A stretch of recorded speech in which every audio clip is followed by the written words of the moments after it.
Kita bertemu lagi saudara-saudariku yang terkasih. Kembali Anda berjumpa dengan saya, Pastor Igo Walerubun MSC, dalam Kisah Para Orang Kudus Setiap Hari. Hari ini tanggal 17 Desember, kita memperingati Lazarus, sahabat Yesus, dan Santa Olimpias, pengaku iman.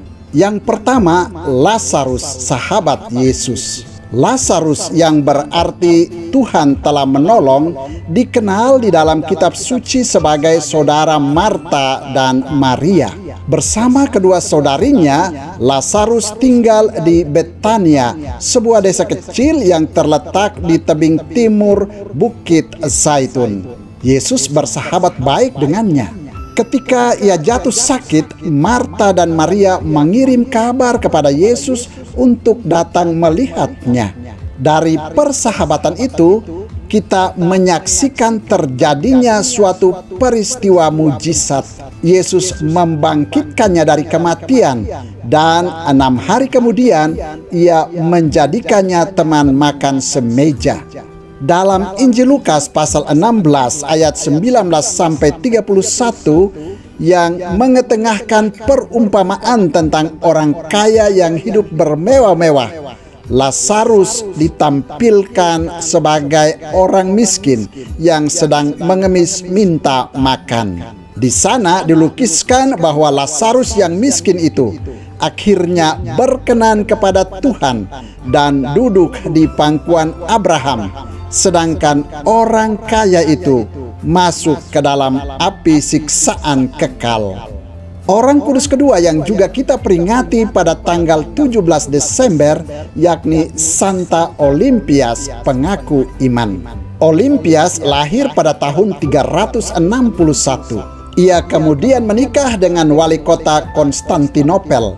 Sayangnya perkawinan mereka tidak berlangsung lama. Ketika menginjak usia 20 tahun, Olimpias sudah menjanda. Janda muda yang kaya dan cantik ini mengalami banyak godaan karena tidak mau menikah lagi. Ia menghibahkan kekayaannya yang berlimpah kepada lembaga-lembaga amal. Banyak orang mencemooh dia, bahkan memprotes tindakannya itu. Santo Yohanes Chrysostomus yang menasihati Olimpias supaya lebih bijaksana dalam bertindak, menerima dia sebagai diakones. Pada saat pemerintah memusuhi Yohanes, Olimpias tetap setia padanya. Ketika Yohanes dibuang, Olimpias pendukungnya itu tidak mengakui penggantinya. Akibatnya ia dihukum oleh kaisar dan dipaksa membayar denda besar. Olimpias terpaksa berkali-kali pindah tempat sampai saat mengembuskan napas terakhir. Di samping sangat tabah dalam berbagai penderitaan dan penganiayaan yang ditimpakan kepadanya, wanita ini juga berani menghadap dan mengkritik pegawai yang bertindak tidak adil. Ia menyayangi semua orang, sekalipun orang itu memusuhi dia.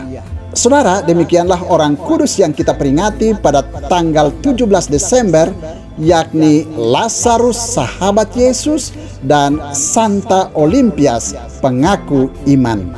Lazarus dan Santa Olimpias, doakanlah kami. Tuhan memberkati.